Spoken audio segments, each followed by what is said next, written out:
জ্বালানি সরবরাহ ও সংকটের খবর জানাতে চাই আপনাদের। রাজধানীর আসাদঘাট এলাকা এবং কুষ্টিয়া থেকে যোগ দিচ্ছেন আমাদের সহকর্মীরা। শুরুতেই রাজধানীর খবরাখবর জানবো সহকর্মী আশরাফুল আলম আকাশের কাছ থেকে। আকাশ, জ্বালানি সরবরাহ বেড়েছে কিনা জানাবেন, আর প্রথমবার মতো পরীক্ষামূলকভাবে ফুয়েল পাস দিচ্ছে সরকার, গ্রাহকরা এটা নিয়ে কি বলছেন? Furniture just smarter, JMG furniture.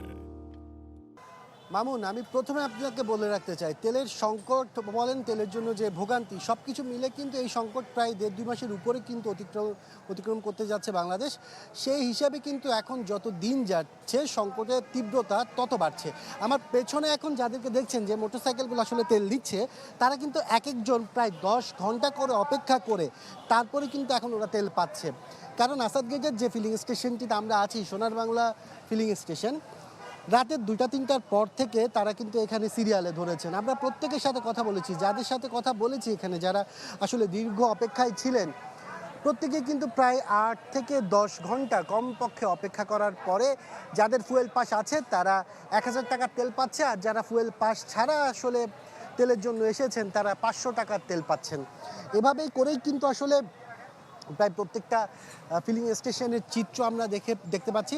কারণ এই ভোগান্তি কোনোভাবেই কমছে না, দিন যত যাচ্ছে ভোগান্তির মাত্রা ততই বাড়ছে।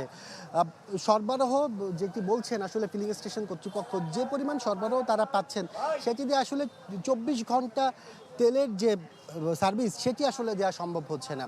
তারা দেখা যাচ্ছে আসলে এই যে তাদের যে মজুদ, সে মজুদ দিয়ে তারা ৮ থেকে ১০ ঘন্টা অথবা ১২-১৪ ঘন্টা পর্যন্ত আসলে তেল বিক্রি করতে পারছে। এরপরে কিন্তু তাদের পাম্প কিন্তু বন্ধ করে রাখতে হয়। আর টানা ২৪ ঘন্টাও আসলে যদি এখন তেল দেয়, তাও কিন্তু তাদের যে লোকবল, তাদের যে কর্মীর ব্যবস্থাপনা, সেখানে কিন্তু আসলে এটি সম্ভব না। সে কারণে আসলে তারা দিনের অর্ধেক সময় তেল দিচ্ছে, অর্ধেক সময় বন্ধ রাখছে। বিশেষ করে ছোট ছোট পেট্রোল পাম্প যেগুলো আছে, ফিলিং স্টেশন যেগুলো আছে, সেগুলোর চিত্র কিন্তু একই। হাতে গোনা কয়েকটি বড় ফিলিং স্টেশন যেগুলো আছে সেগুলো কিন্তু আমরা দেখছি ২৪ ঘন্টা তেল দেওয়ার চেষ্টা করছে। এই ছিল আসলে ভোগান্তির যে অবস্থা, সেই চিত্র। মামুন। আকাশ, ধন্যবাদ আপনাকে। এই পর্যায়ে আমরা কুষ্টিয়ার খবরাখবর জানবো সহকর্মী শরীফ বিশ্বাসের কাছ থেকে। শরীফ, শুনছিলেন দিনের অর্ধেকটা সময় চালু থাকছে, অর্ধেকটা সময় বন্ধ থাকছে ঢাকার বিভিন্ন ফিলিং স্টেশনে। কুষ্টিয়ার অবস্থা কেমন? হ্যাঁ মামুন, আমি সহকর্মীর কথা শুনছিলাম, তিনি যেভাবে বর্ণনা করেছিলেন, কুষ্টিয়ার চিত্র কিন্তু অনেকটা একই রকম। এবং যে তেলের যে তীব্র সংকট, সেই সংকট কিন্তু তীব্র থেকে তীব্রতর হচ্ছে। আমরা এখন রয়েছে কুষ্টিয়া শহরের কুষ্টিয়া স্টোর তেল পাম্প। এটি কুষ্টিয়া শহরের সবচেয়ে বড় তেল পাম্প বলা হয়। আমরা দেখেছি ৮ থেকে ১০ ঘন্টা লাইনে দাঁড়িয়েও কিন্তু যারা গ্রাহক তারা তেল পাচ্ছেন না। বিশেষ করে মোটরসাইকেলের যারা গ্রাহক রয়েছেন, মোটরসাইকেলের তাদের এই সংকট কিন্তু প্রকট হচ্ছে। আমরা একটু এই মুহূর্তে এই সংকটের কথা একটু জানতে চাইব কুষ্টিয়া তেল কল মালিক সমিতির সাধারণ সম্পাদক আব্দুল হাই তপু। আসলে এই সংকটটা আসলে কিভাবে আপনারা মোকাবিলা করছেন? আসলে কবে যাবে এই সংকট? এখন কবে যাবে এই সংকট এটা তো আমরা বলতে পারি না।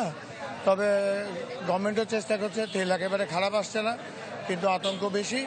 আর সবচেয়ে বড় সংকট হচ্ছে আমাদের নিরাপত্তাহীনতা। কারণ হচ্ছে যে এই ডিস্ট্রিবিউশন সিস্টেমের সাথে বড় আতঙ্কিত লোকজন এর সাথে সংযুক্ত হয়ে পড়েছে এবং তারা এটাকে ব্যবসা হিসাবে নিয়েছে। এটাই আমাদের জন্য সবচেয়ে বড় সংকট। তেল সংকট আমাদের জন্য সংকট না।